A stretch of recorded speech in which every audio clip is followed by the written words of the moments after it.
Hey everyone, thanks so much for joining us. We are live today with Sarah MacKeigan and we're talking about degenerative myelopathy. Now, if you're listening to this as a replay, just give us a hashtag replay. Welcome. Thank you so much for joining us. Sarah, it's so awesome to have you online with us. I think the last time I was on a podcast, we did a podcast, you and I. So did. great to chat to you today. And I know this is a topic that you are so passionate about. This is your thing. I'm excited to chat today. Well, I'm really excited to be here, and it has been a while. I'm trying to remember, and I think we did talk about DM when we talked before, as well as some online stuff. But it's been a little while. So thank you again for having me. And yes, it is an area that I'm particularly interested in. I want to say interested is probably not the right word. Somebody asked me recently why I'm passionate about helping dogs with significant injuries and disabilities that they may or may not recover from. And in this particular case, sometimes sometimes you choose your path and sometimes your path chooses you. And I think in this case, my path chose me as far as degenerative myelopathy goes. So yes, it's definitely something I want to get the word out there on, and hopefully help more pet parents and more professionals learn about what they can do to support these dogs and these pet parents. I say pet parents, some people say owners. My clients are pet parents. To really help them, because I know that you've recently also had Dr. Marsden on, and Debbie Taraka's, has her laser protocol, and there's new research coming out on ALS all the time. So we know that there is actually things you can do to help. There's always something you can do. Yeah, and we're going to dive deeper today. So looking forward Thank you. to picking your brain today on all the things about degenerative myelopathy. So for those of you that have just joined us, welcome. Please let us know in the comments where you're from in the world and where you're listening from today. I see Danny Barber, newly qualified vet physio. Welcome, Danny. Thank you so much for joining us. And of course, if you guys have got any questions for Sarah, please just pop them in the comments. And we're going to have some questions and answers from Sarah later on after we've gone through a few things. So Sarah, do you want to start off with telling the listeners and everyone that's here live or listening to the replay exactly how you got into this field and a bit about yourself? Sure, absolutely. I would love to. So first of all, I'm in Nova Scotia, Canada. So I'm across the ocean, up and across, I think, from where you are, Meg. But I am a licensed PT. So in Canada, we say physiotherapy. I'm a physiotherapist. And I actually came into canine rehab very intentionally. Sometimes PTs will discover canine rehab through their own human practice. When I had my beloved Sammy, who is, I'm just going to pull up a photo over here, because she was really my heart dog. And the reason I got into this field, she had originally tore cruciate ligaments in her knees. And through that rehab process, there was actually another PT that was mentoring the rehab vet. And that's when I discovered that physiotherapists could go down this path and work with animals. And I did what every sane person does. I gave my notice at work, quit my job, sold my house, and went back to school. Literally in my 30s with people that were like 15 years younger than me. But I really felt like it was the right path for me. It just brought everything together. And that's how I originally started. I went on to do, in Canada, we have a diploma in canine rehab through our animal rehab division. So that was the next step that I did, and founded my own company called Upward Dog Rehab. And, it evolved from there. At that point in time, and we'll probably get a little bit more into this possibly, but Sammy did begin to develop weakness in the hind end. She was a German Shepherd, so there was, they're predisposed to just about everything that's a problem with dogs, in terms, especially with spinal, hip, all of those issues. And originally we thought it was, and again, I was very new at this time, that it was more of like a lumbosacral issue. She did have osteophytes on, L6-7. We had seen those on x-rays, and then another vet had seen her and and thought that it was presenting more like DM, and hopefully we can talk a little bit about what that looks like. And that was my introduction to living with a dog with degenerative myelopathy. Sammy taught me a ton through that process. And I think that this is where I say your path chooses you, because I was blessed enough to have a lot of people within my life that were able to fill in the gaps and teach me things that I didn't know about caring for a dog that has a neurodegenerative disease, and how to keep her as healthy and as active and provide her with a good quality of life. Because ultimately, if people are keeping their dogs when they have these conditions, they need to be able to take care of them and provide them with a good quality of life. And, we've evolved even more from the times I had Sammy, but these people in my life were able to educate me and teach me, and we were able to provide her with the care and the learning. Sam lived for almost 5 years from point of clinical onset, which is almost unheard of, really, because we know that with DM, most people will not keep their dog. The symptoms begin to present, and paralysis usually sets in somewhere between 6 and 12 months. And that's often when people choose not to keep their dogs anymore, and euthanasia is discussed. So Sam definitely bypassed all of those sort of typical milestones. She did pass away in March 13th of 2020. Do you remember that year?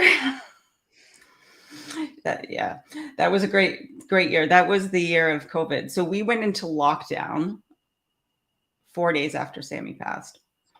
Sure. And working through that grief, and then also being not able to work with my clients, my human clients or my canine clients,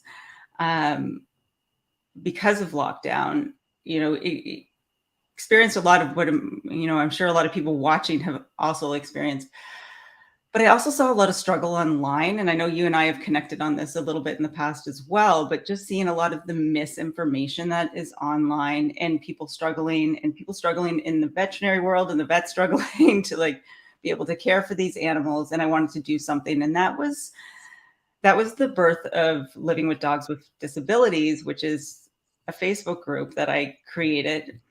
That's all about what you can do to help dogs with different injuries and mobility challenges, and to get content and information that you don't necessarily have to sift through. There's not, it has a really strong educational component. And I do a lot of live streams and interviews, as you know, in there, and it's all about what you can do.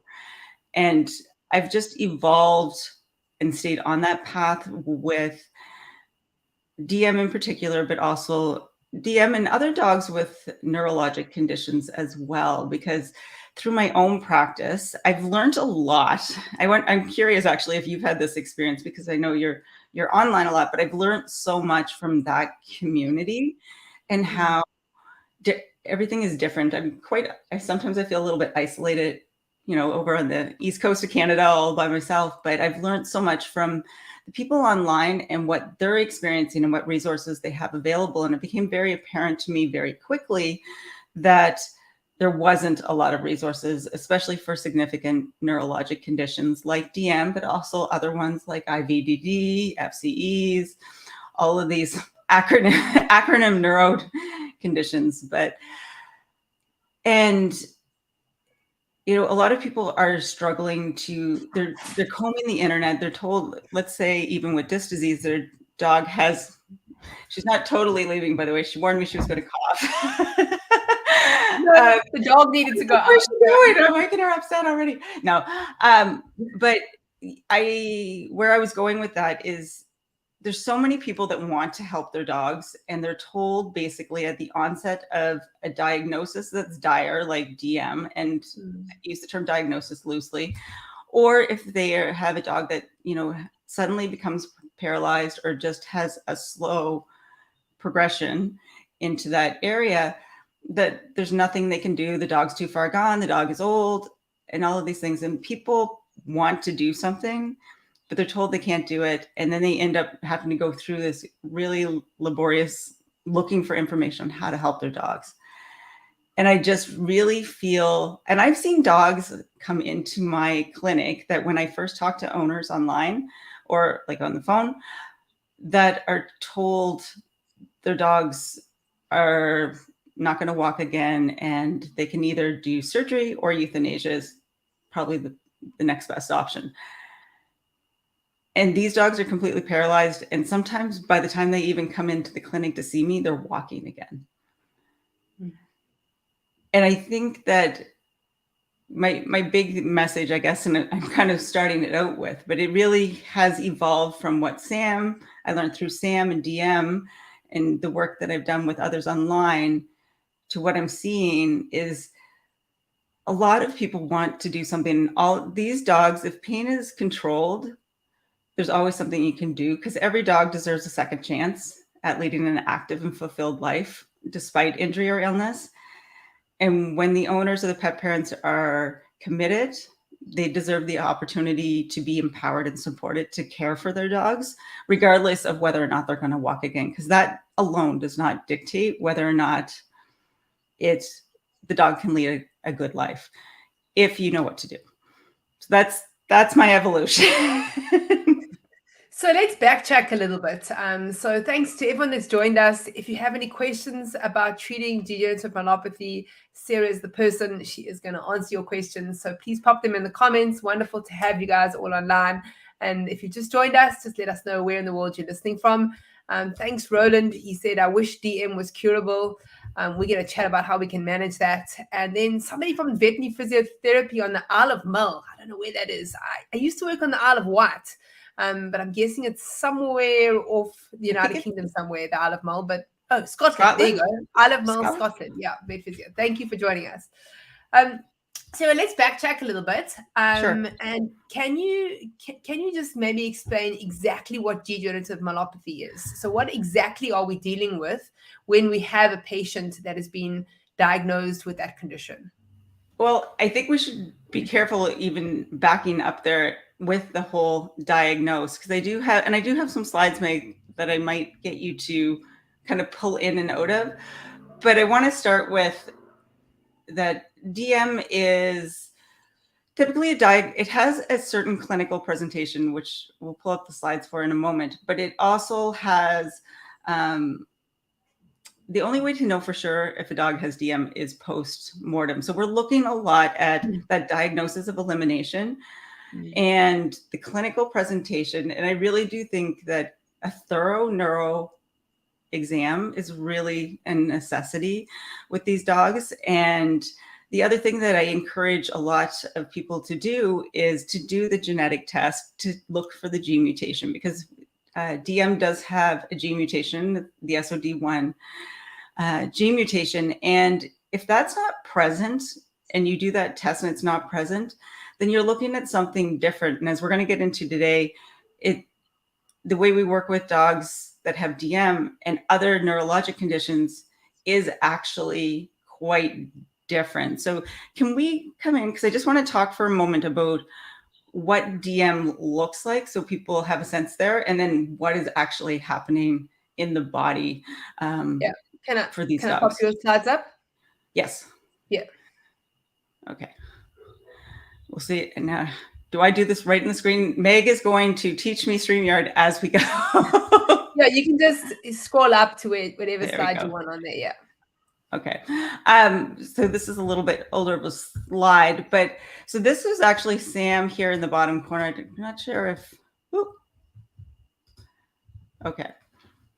Learning StreamYard. So basically, degenerative myelopathy, I think it's really important to consider the fact that it does happen in older dogs. I've had some people, and I see this online a lot, where they're told their dog is DM, and then the dog's like 2 or 3 years old.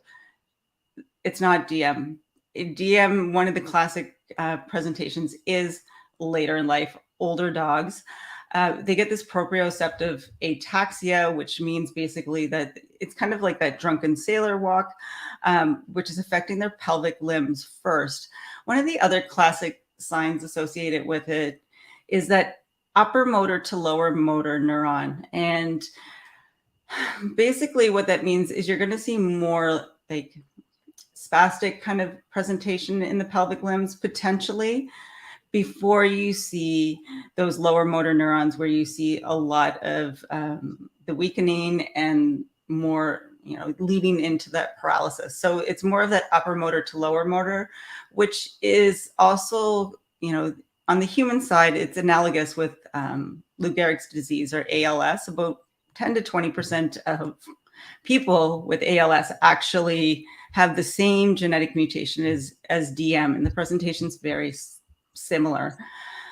Other things that come up: asymmetrical weakness, lack of spinal pain on palpation. And I want to be careful with this one because I think that pain in dogs with degenerative myelopathy is missed a lot because it's just assumed they don't have pain because the disease degeneration itself is not painful.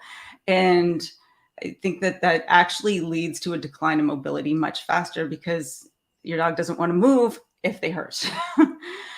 A few other things here. We talked a little bit, and we'll talk a little bit more about the SOD1 gene mutation. So SOD1 is superoxide dismutase. It's actually an antioxidant enzyme, but the gene responsible for the enzyme is where the mutation exists.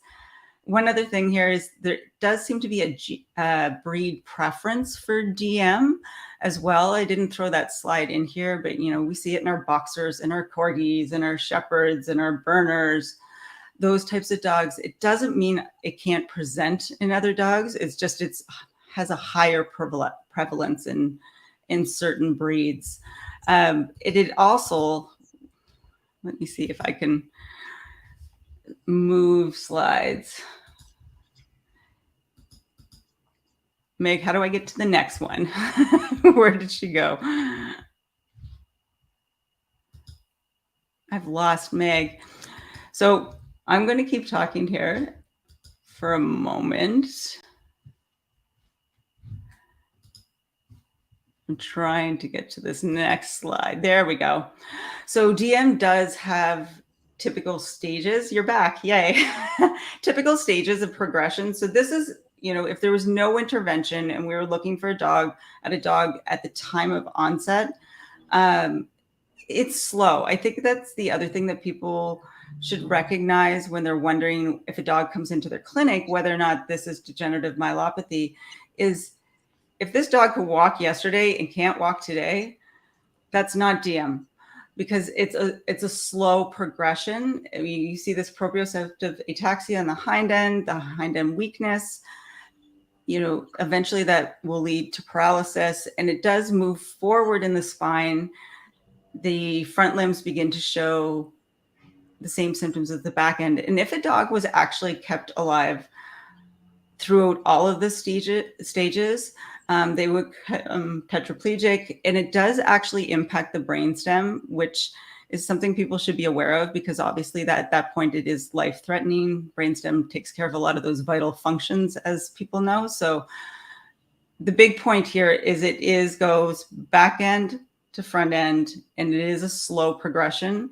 And there are some symptoms that will also show up later on that are impacting the brainstem as well. Sarah, so with that progression, I think back to practice now, the cases that I saw and I treated, and obviously the way in which they were being treated was all very different with regards to what food they were being fed and the supplements. So nothing was constant there. But what I did notice is that some cases progress a whole lot quicker than others. And some had like quite a fast progression to a point and then stayed like that for 1 or 2 years and then started to progress again. Is that something that you found, like sort of differences in progression when some actually, for whatever reason, and I'm sure we're going to talk about this a little bit more, but there's obviously maybe something in which the owner was doing or something they were giving, or whether it be a supplement or food or something like that, maybe halted it and slowed it down in its progression. Yeah. Can we jump out and jump back in for a second, Meg? Is that okay? Yeah. I absolutely agree. So again, if we without any sort of intervention or course of action, or just following kind of a standard, there's the Kathman physical activity article, and we know that PT makes a big difference. We know it on the human side. And then there's some newer research coming out on both the human and the animal side related to how we treat DM. But let's say we're not doing a lot, or even if we are, but maybe it's working kind of so-so, it does tend to kind of, plateau and then decline, and then plateau and decline. And I always tell people, status quo, like, this is a really important thing for practitioners. Status quo is good. It's really, really, really good. As rehab professionals, we're looking for improvements, and this is a little bit different. This is about keeping what we got, if possible. And there are things, and we're going to get into this a little bit, but we know through the disease process, and we'll talk about this a little bit, but there are certain things that will create more stress in the body, more inflammation in the body. And those things, like, heavily processed foods, a lot of medications, pollutants in the air, high intensity exercise. There's different things that actually potentially injuries, other injuries, which is very common because we're dealing with senior dogs, that are all potentially can exacerbate or accelerate the disease. And it's something at some point, and this is where I know there's talk about, preventing. I do a lot of air quotes. I'm just realizing that as I do this, but disease prevention. And I think it's a really interesting topic related to DM, but we do know that there's,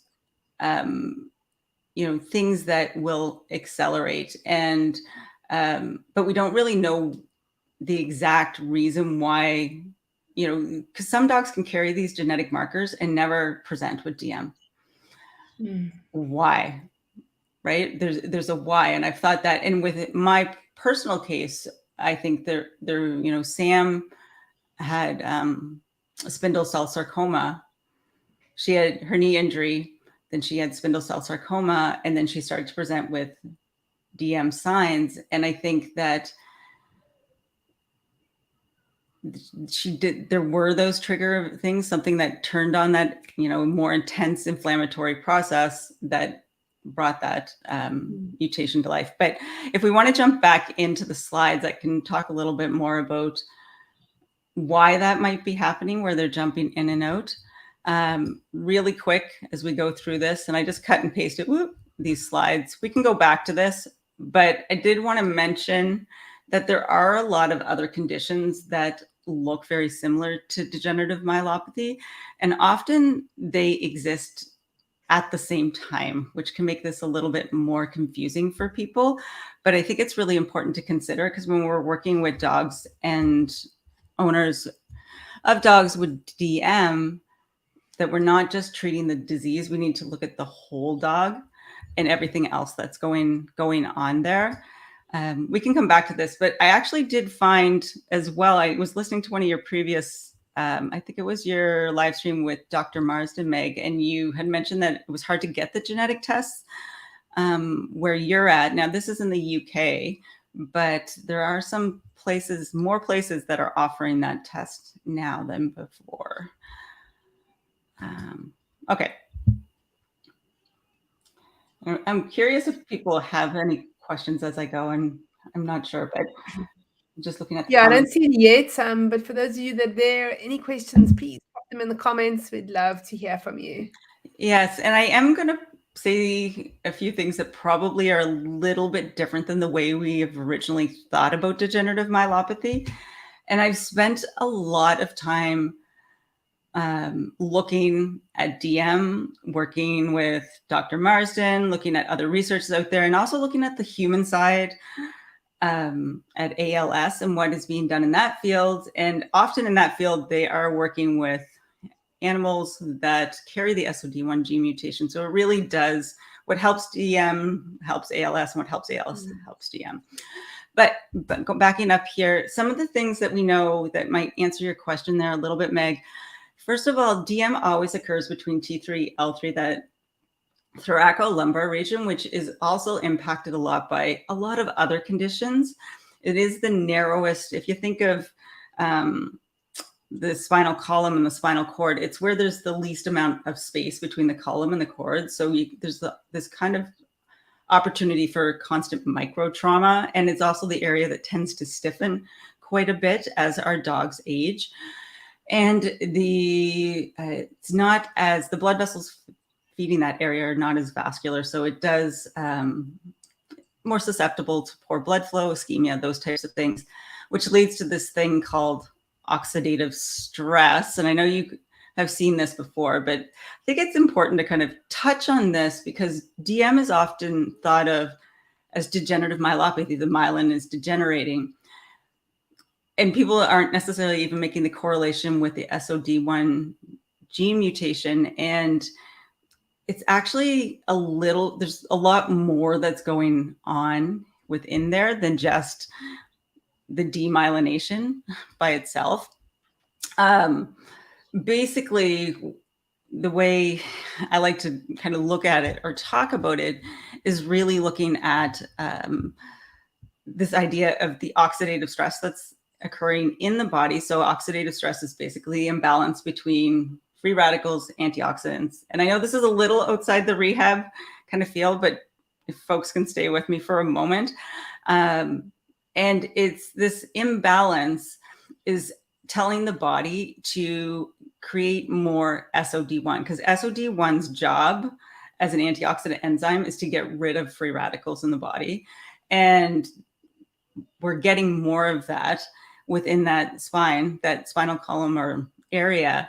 And it's upregulating the gene, the SOD1, essentially. The problem is it doesn't do its job. It doesn't get rid of free radicals in the body, and it creates something called excitotoxicity through a whole series of events that are happening. And basically what excitotoxicity does, you can kind of think of it, I do like the analogy of clogging up the pipes because it's creating all of these byproducts within the axons, within the nervous system, which are basically blocking that flow of information kind of downstream from, one axon to the next, those impulses. So you really, it's like, when your sink is clogged and you don't clean the gunk out, you just get more and more and more and more, essentially.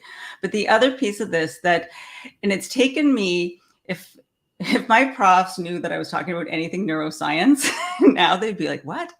It's taken me a while to really wrap my head around this, which is one of the reasons why I wanted to explain it, because I don't necessarily come from a heavy neuroscience background, but I think it's really important to understand this because this is the reason why we don't treat DM like IVDD or other neurologic conditions, is because we're getting oxidative stress, which is upregulating the mutated SOD1. It can't do its job to get rid of free radicals, but instead it's creating all of these byproducts within and clogging up those axons. But the other piece of this as well is that excitotoxicity is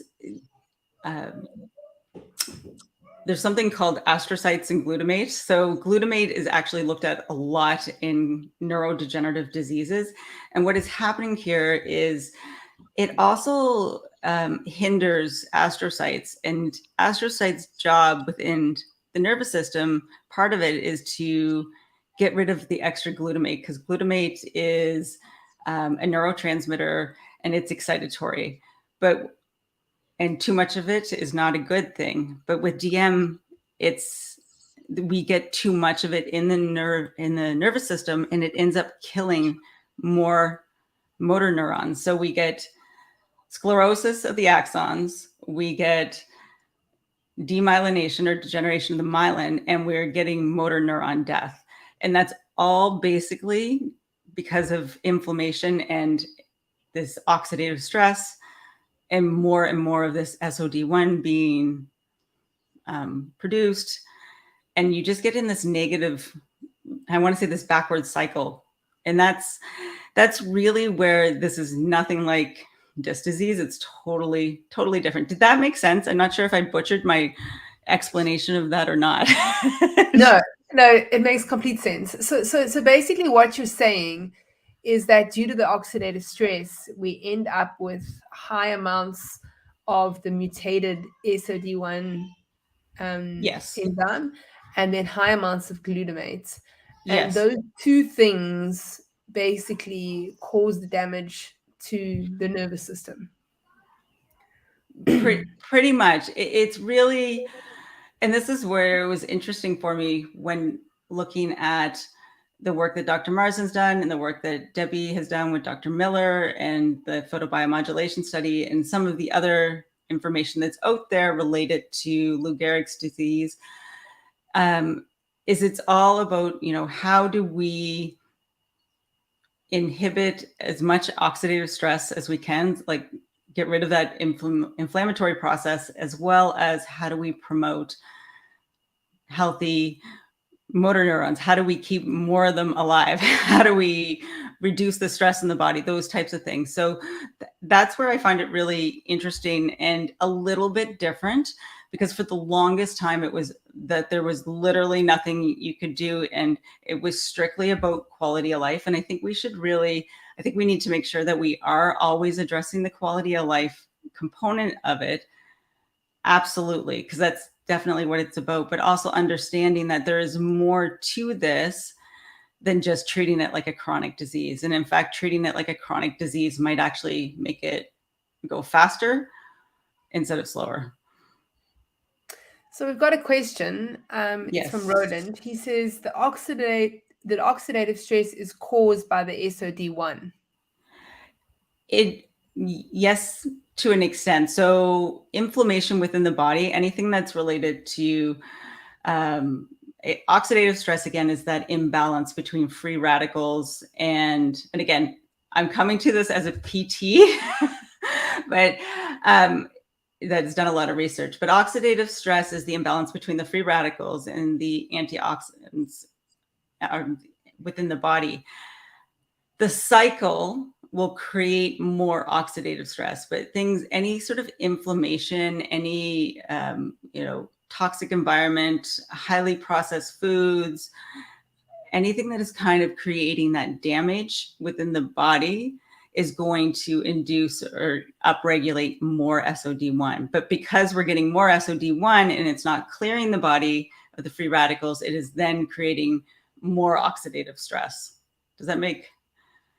So that's where that cycle comes from. Yeah. Oxidative stress, you can think of it, I have a slide that talks about it, but think of it like it's the aging process that accelerates aging. It's cellular death. It's associated with a host of diseases, those types of things. So we don't want a lot of oxidative stress. The problem with degenerative myelopathy is the gene mutation, because typically the body would just take care of it, right? But with our dogs with DM, where they have that gene mutation, it actually hinders the process and actually accelerates the disease. So Sarah, if we look from a rehab perspective, I mean, we would be primarily looking at treating this sort of externally, right? So looking at the proprioceptive deficits and looking at the muscle wastage and any compensatory changes, but there's a whole lot of internal things that are happening here. And it seems to me like we need to be treating both.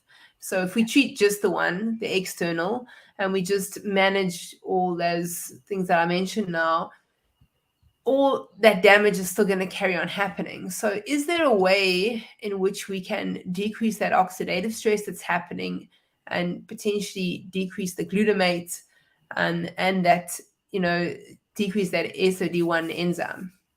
Yes, and I'm going to get you to take me back out of this for a moment, Meg, if that's okay. And I'll probably jump back in again in a moment, but thank you. So I like to be able to talk to your face where I'm talking to a screen. I have spent a lot of time looking at this and, what works and what doesn't. And there's a number of different things that we can do and we can encourage our clients to do.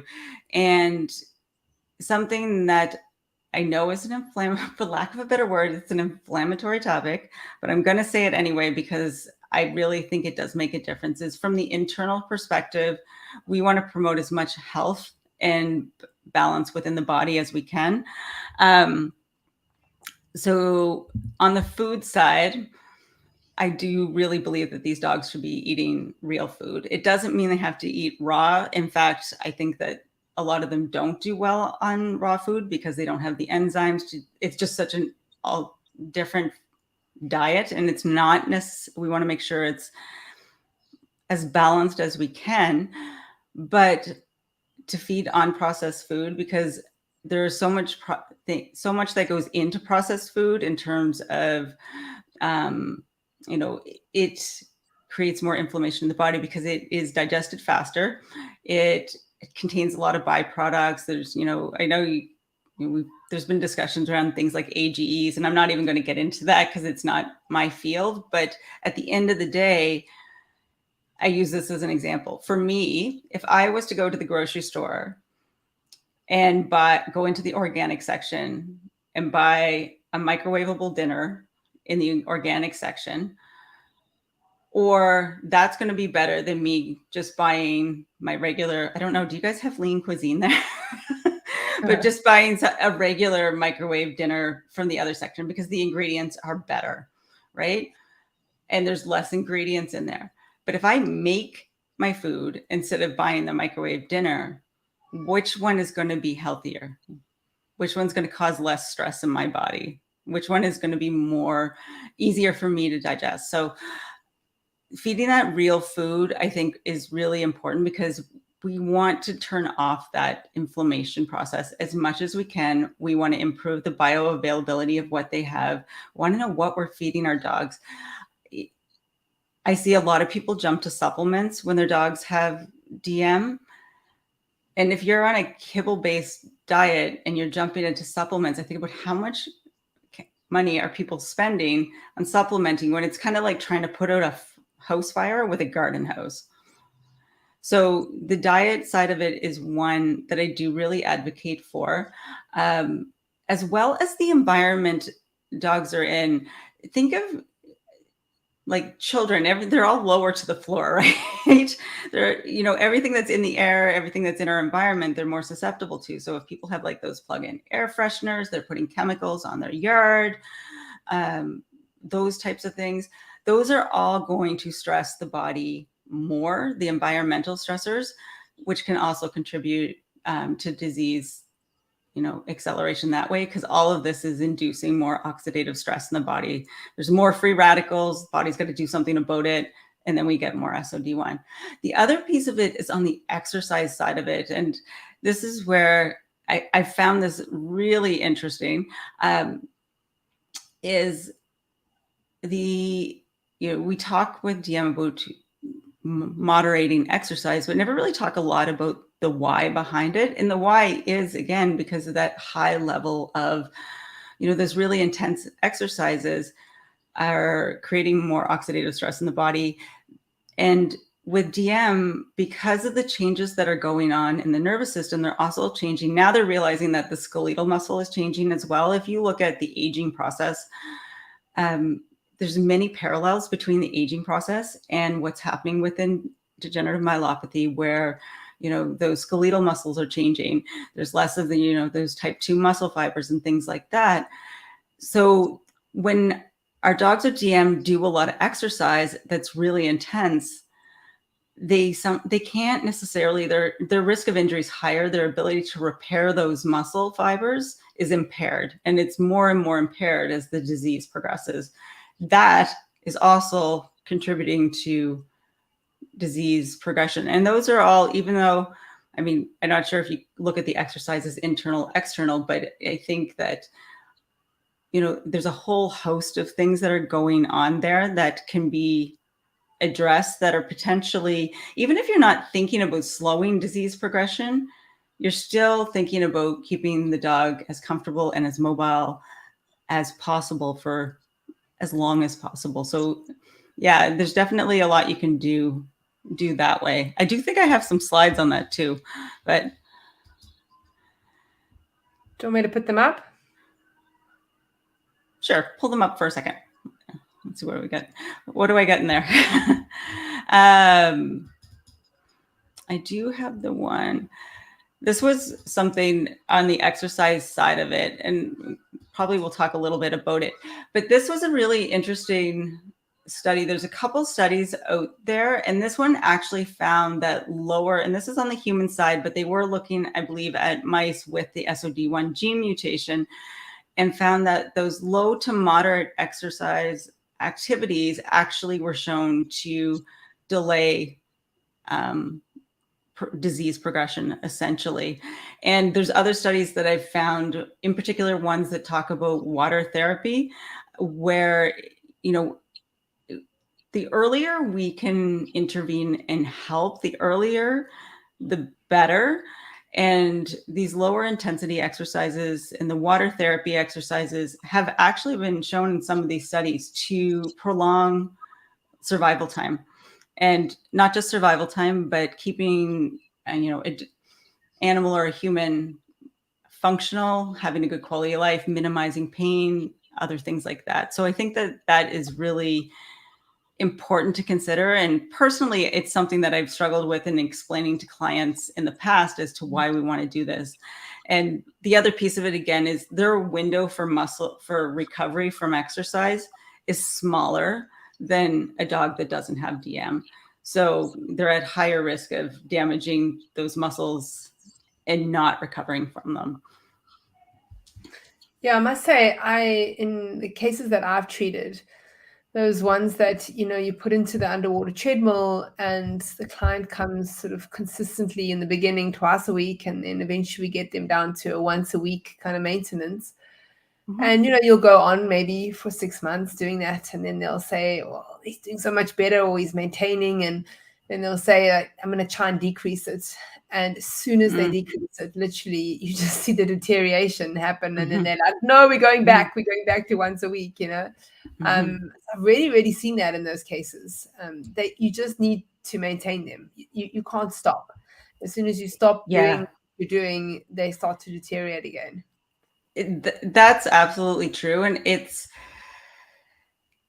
you know, it becomes a question, well, I don't know if what we're doing is really working, or is it really helping? I'm not really seeing a change. And it is really hard to get our heads around not seeing a change is a good thing, because we're so used to looking for those improvements and those benefits and those types of things. And then when we take our foot off the gas, then we start to get the decline in mobility and those little impacts. And I really do think, you know, I personally don't have an underwater treadmill. I wish I did.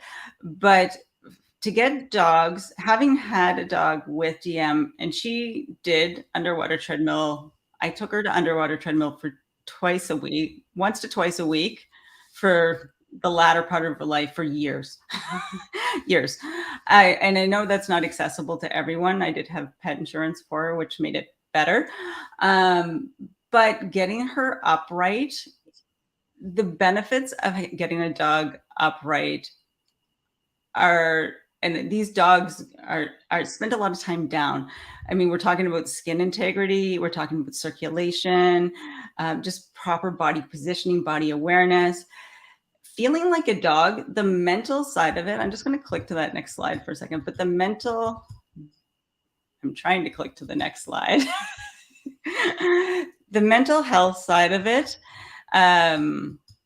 is so critical as well. So we're looking at lymphatic drainage, we're looking at circulation, we're looking at neuro input, but also to give them the opportunity to be upright and be like a dog. Are you able to click on that, Meg? I seem to be having trouble clicking on it. I can just remove it and then put it back again. Okay, let's try that for a second. So you got to click from your side. Okay. Do you want to close it and?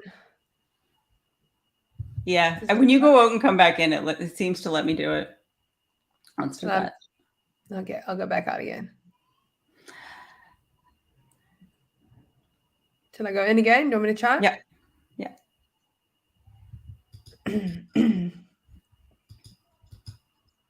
It's just not moving on the screen.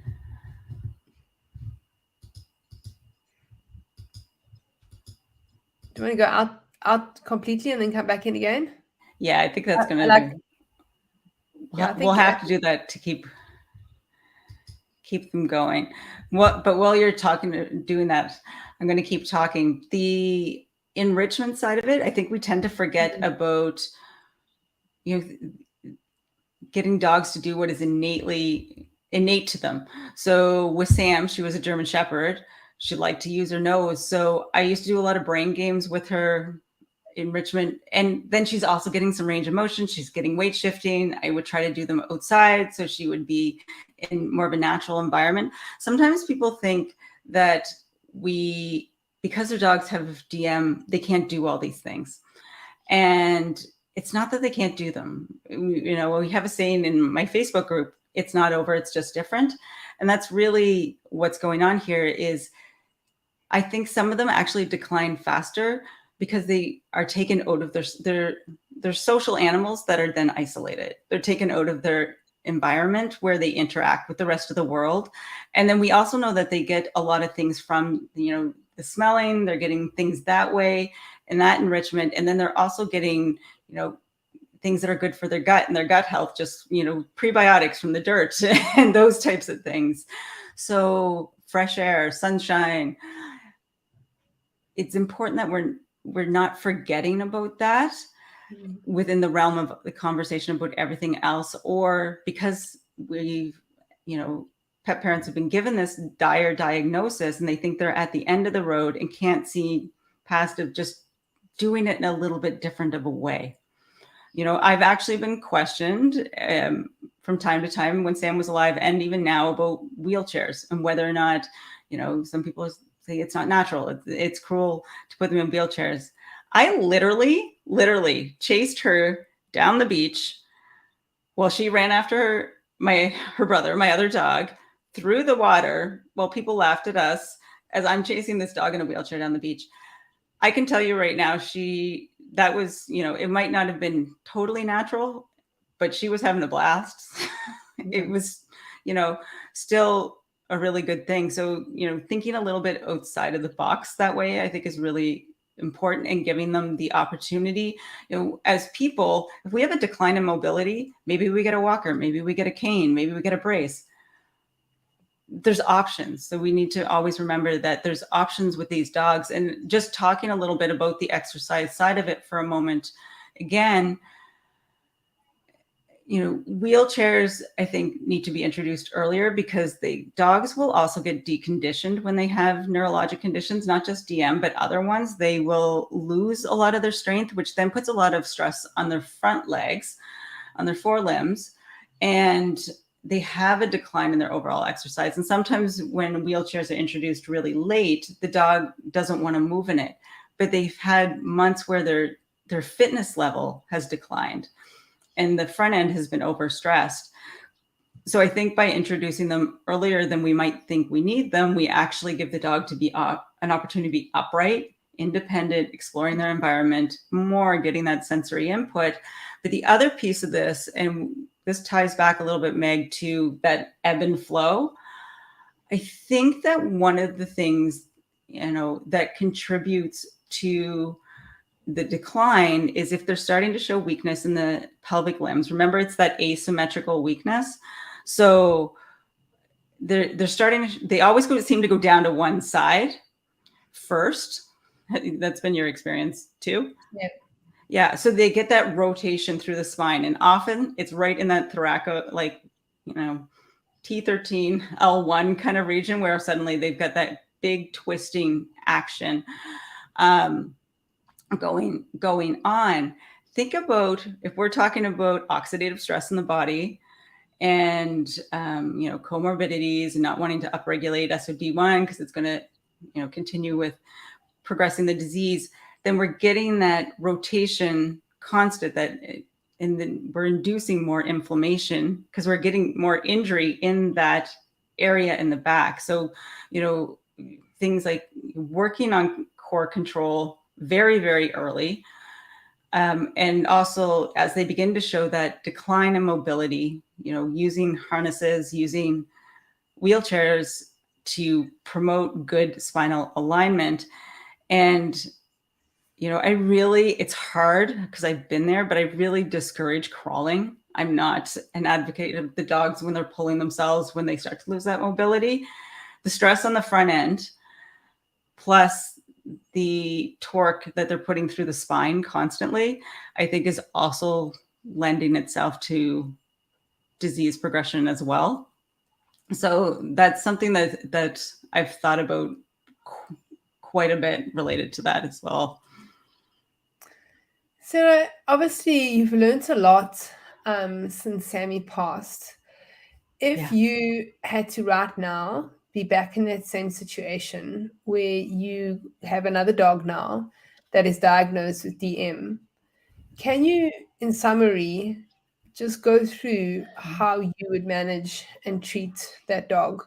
So, because what I'm hearing is, and I think back to when I was treating patients. I'm obviously not in practice now anymore, but I remember I had this piece of paper, and it was from a vet, and I can't remember the vet's name, but I found it on the internet, and it was like a piece of paper of all these different supplements that you could give.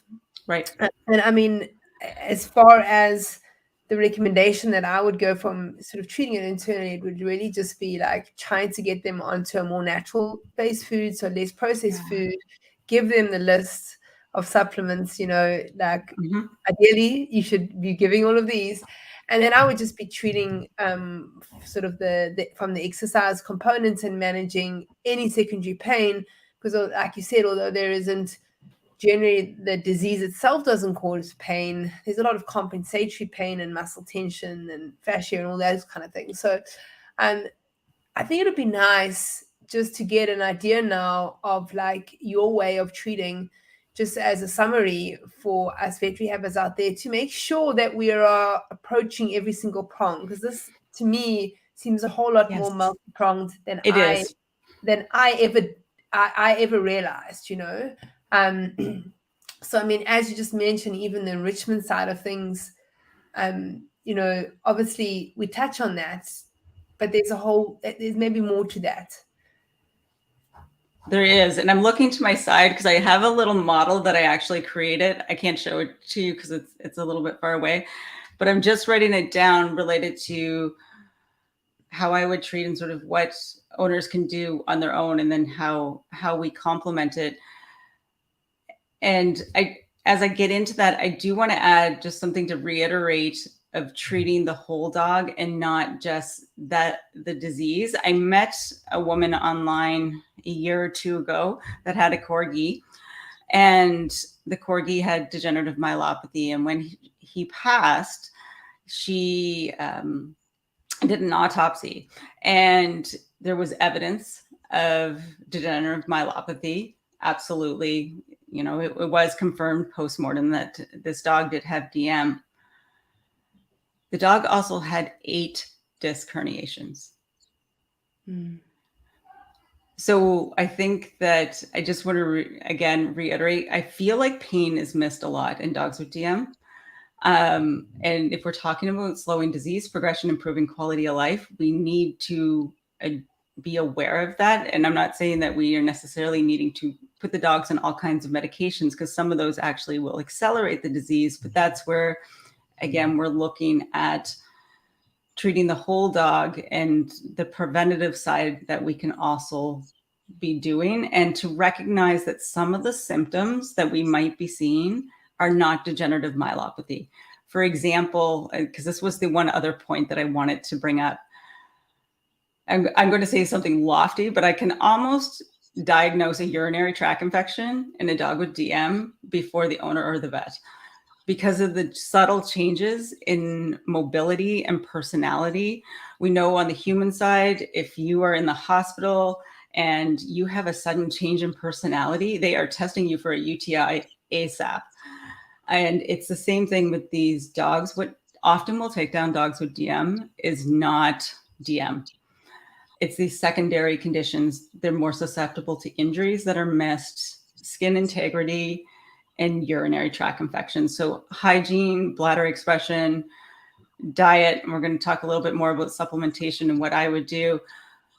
Learning how to do those things early. And even things like if you have a dog with paralysis and they seem to be kicking their legs a little bit more, they're a little bit unsettled, or they have significant weakness in the hind end, that actually, yeah, it could be a sign that they need to have a bowel movement, but it could also be a sign that they have a urinary tract infection brewing.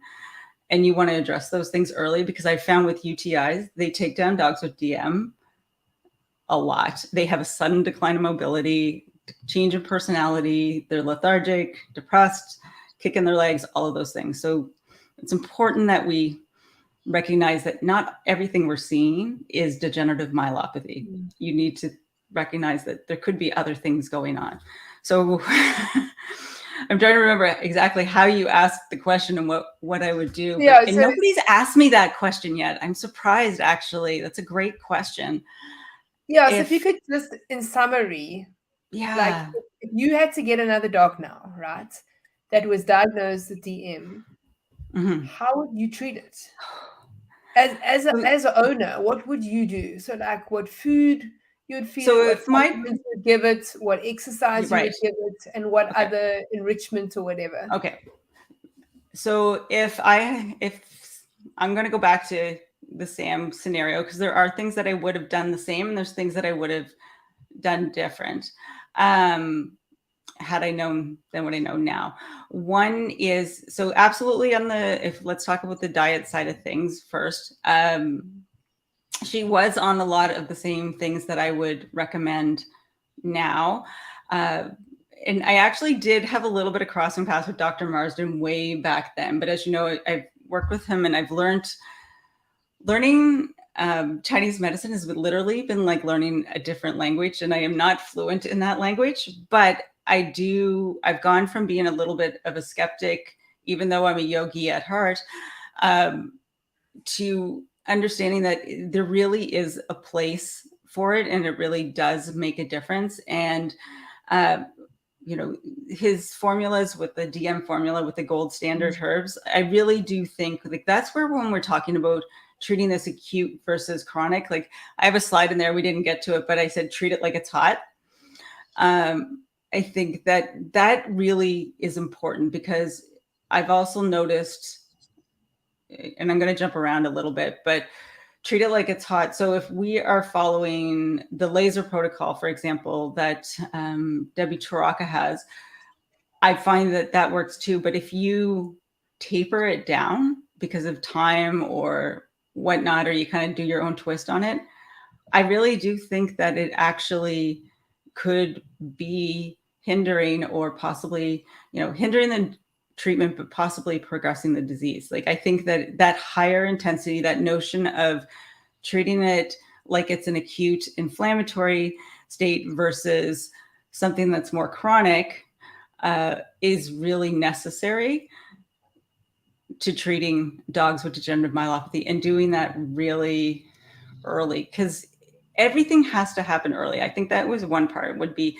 the diet, but also doing things early instead of waiting for the progression, because we want to keep them upright longer. And if they're already upright, it's so much easier to do. And there's so much more opportunity to do things in that stage.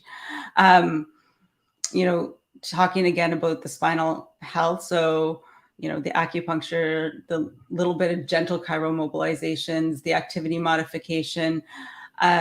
She was already on fresh food, which I think made a really big difference for her. And, getting her outside made a massive difference. Sam's routine changed, but in some ways didn't change. We did maybe a little bit less, but she still went to the park every day. She went to the beach. She just went in her wheelchair. She went with the harness, those types of things, the hygiene side of it. Other supplements that are a little bit newer. So definitely the DM formula with gold standard herbs. Also, lion's mane is another one that I advocate for a lot with dogs with DM. And, I've done some work with Dr. Becker. And I remember at one point she was like, I would give it to her intravenously now if I could. As far as lion's mane goes, there's a lot of research out on lion's mane and neurologic health, whether it's brain health, spinal cord health. So I really do think that even though we don't understand it a lot, necessarily it has its place. And we mentioned the fresh food, and omega-3 would be another one that I would definitely, and krill oil or herring, because it crosses the blood-brain barrier faster, those types of things. But just feeding as much unprocessed fresh as possible, absolutely. Activity modification and really focusing earlier. One of the reasons I think Sammy actually lived as long as she did is she had remember she had those cruciate tears? I did so much rehab for her through that process that I think that actually served us when she developed degenerative myelopathy, because she was really strong. And I think that that made a really big difference. So that ideal body weight, those types of things. I probably would put more emphasis on a little bit of a exercise routine that really helps, especially with the central stability. And something that I've been beginning to work with dogs now that I would do is also beginning to treat a little bit like that neurodevelopmental sequencing, like that we do with our IVD dogs when they recover, is to try and maintain those proper movement patterns. Like if a dog is laying down and they have the mobility, to get them to sit and get them to stand and use their back legs. So trying to maintain some of those neuro links and doing a little bit more neuro facilitation early on with that whole use it or lose it gamut. And the one thing I didn't have then would have been that new laser protocol. So again, treat it like it's hot, head to tail, almost basically your T3 down to L7 and those higher parameters. And that was something that I learned through both Debbie and through Dr. Marsden, is the importance of the joules and just those higher settings. He originally was saying like at least 30 joules per point. And I've seen some of Debbie's new stuff that's come out and again, it's just a lot more energy that you're putting in there, because you want to actually, you don't want to treat it like it's chronic. You don't want to actually induce more nitric oxide. We want to take it past that. So that would be the other thing that I would do differently. I think those are, and maintaining, if it's still going to progress, to not give up, to maintain throughout the disease progression. Just because a dog goes down doesn't mean that we should stop things. Just because we did her exercises supported in the underwater treadmill. She used to swim in the underwater treadmill. I see lots of dogs get kicked out of underwater treadmill. There's no reason for that. Reassess, change the parameters, keep going as long as the dog wants to be in it. So yeah, I'm not sure if I did that in a nutshell or not, but that's what. No, awesome. That was a great summary. We've got a few questions. So Laura asked, can you suggest reputable herbal companies to get the lion's mane? I have a spinal case. I may suggest they get some. I tend to use, and I want to say Stanish, but he's the mushroom man. I think it's called Host Defense is the one that I often use. But basically, you're looking for something that just has the mushrooms in it when you're looking for it. And I can drop some more links in there, but sometimes there's a lot of additives or you don't know where they're sourced and those types of things. So you're just looking for that quality ingredients. There's a little bit more to it than that. Again, this is not totally my forte, but I like the Host Defense is the one that I often will use. But there are some animal canine companies that also have lion's mane available. Awesome. So from the Veterinary Physiotherapy on the Isle of Mull in Scotland. Apologies, are you advocating to treat in early stages as chronic versus inflammatory disease, as I'm not to use warming electrotherapies?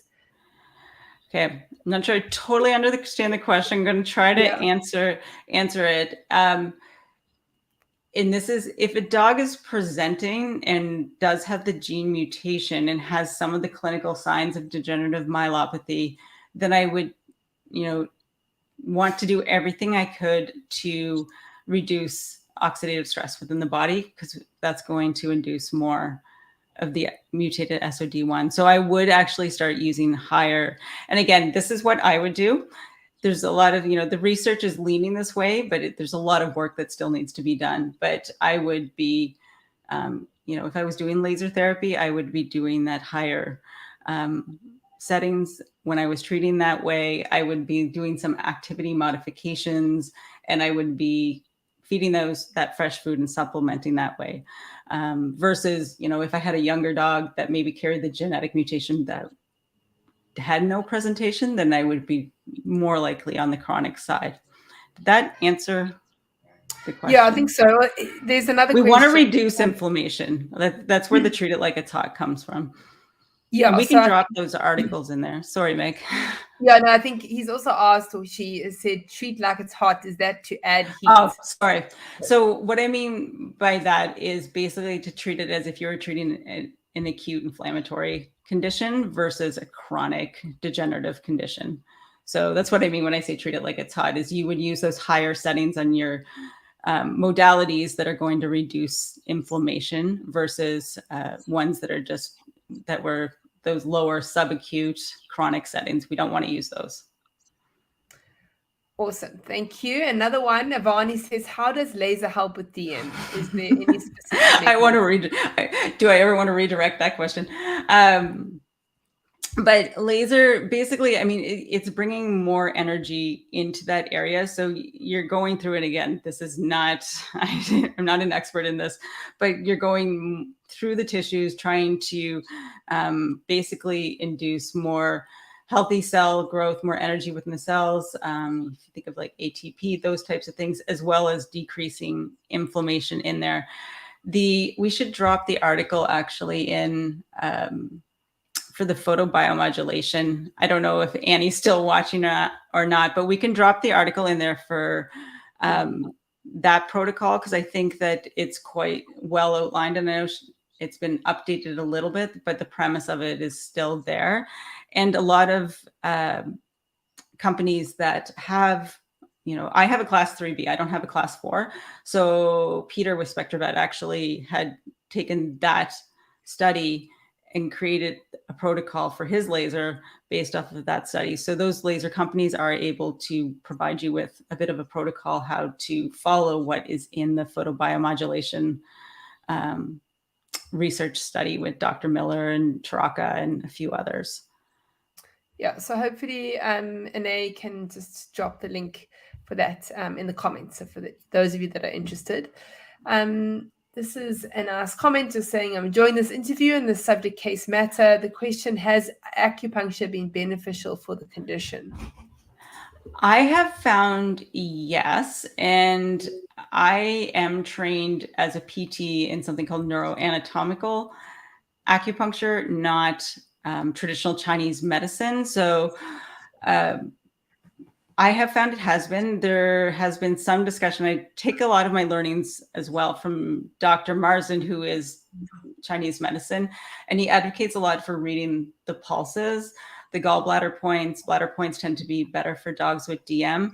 Dogs with DM, if you're familiar with reading pulses, it tends to be like I want to say broader, more depth to the pulse. When you feel it, instead of it feeling kind of floaty, it feels like a wider, it's got a little bit more of a push behind it. So acupuncture absolutely can be helpful, but checking and making sure the dog's mobility is improving, or checking the pulses to make sure that they're improving with acupuncture is what he advocates for. And again, this is a bit of a learning point for me because I'm not from a Chinese medicine background. But again, you're assessing and reassessing. I guess I didn't mention that, but these dogs need to be assessed and reassessed often. So acupuncture could be helpful for sure, but assess and reassess.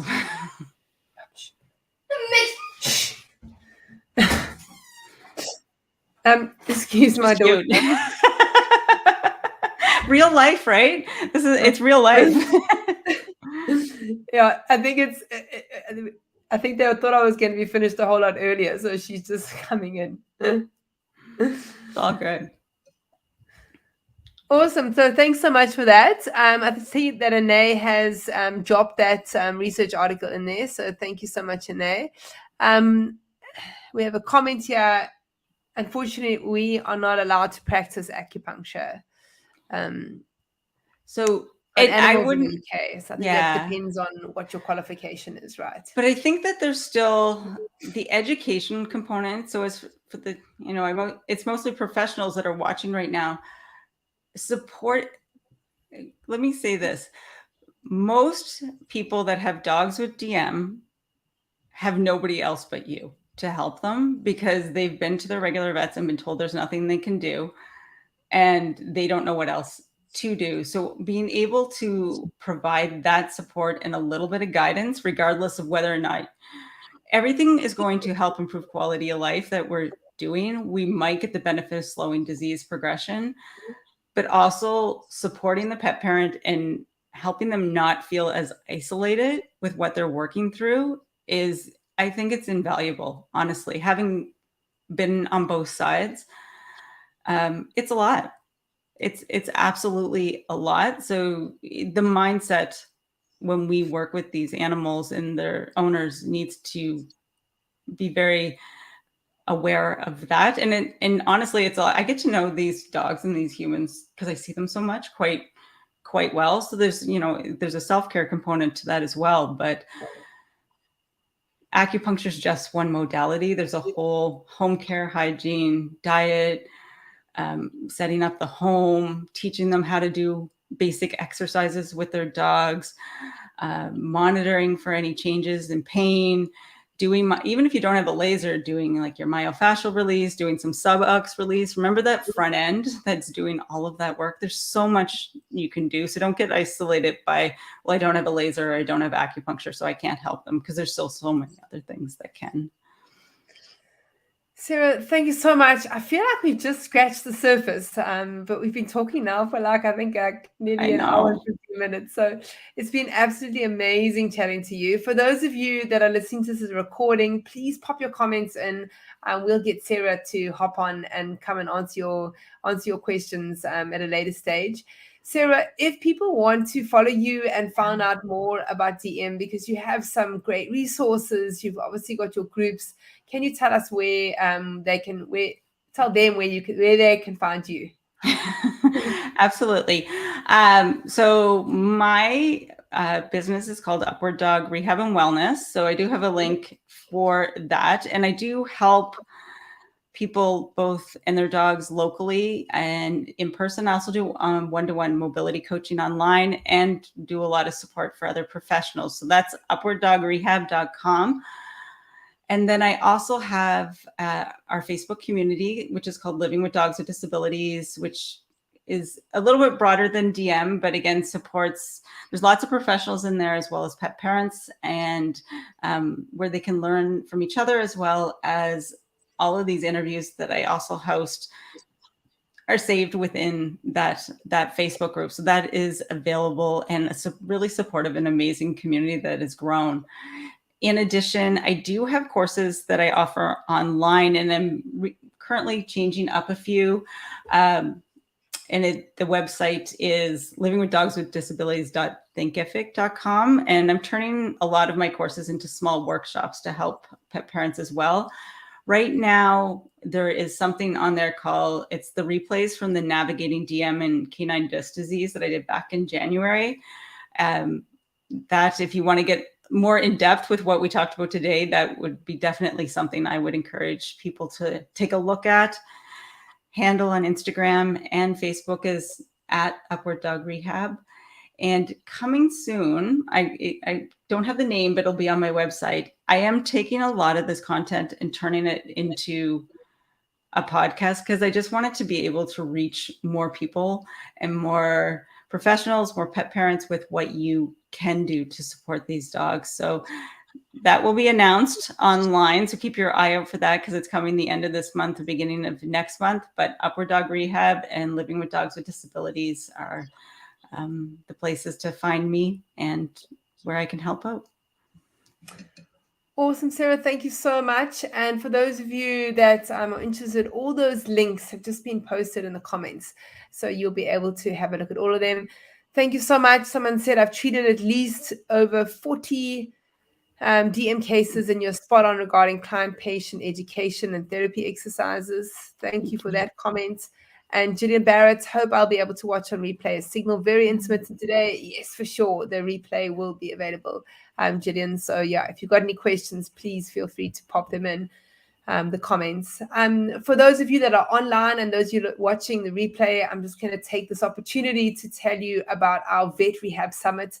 This is our online veterinary rehabilitation conference. This is for veterinary professionals. So if there are any pet owners listening here, this is not for you, but I'm sure there are some other resources out there for you. But this is specifically for the veterinary rehabilitation therapists, vets, the vet techs, and the physios that are treating these types of patients. And at this year's Vet Rehab Summit, which will be on the 10th and the 11th of November, we are talking all things myofascia. So it's going to be really, really great. And if you want to find out more, you can go to vetrehabsummit.com to find out more about that. Sarah, thank you so much for your time. It's been absolutely amazing chatting to you. And yeah, looking forward to another chat. I think we might have to have another one. I think we've got more to chat about. So I'd really like to dive into more about sort of the exercise component. It was on my list of things to chat about, but we got sidetracked a little bit. So maybe we'll look for some time or get you on the podcast. I would love that, Megan. Thank you for the opportunity. It's an area that I'm really interested in, and I just really want people to be able to know that they can help their dogs, and there's lots they could do. So I really appreciate the opportunity to share and to learn from each other. Thank you. Thanks, Sarah. Thanks, everyone. Thanks so much for joining. Take care. Bye-bye. Thank you.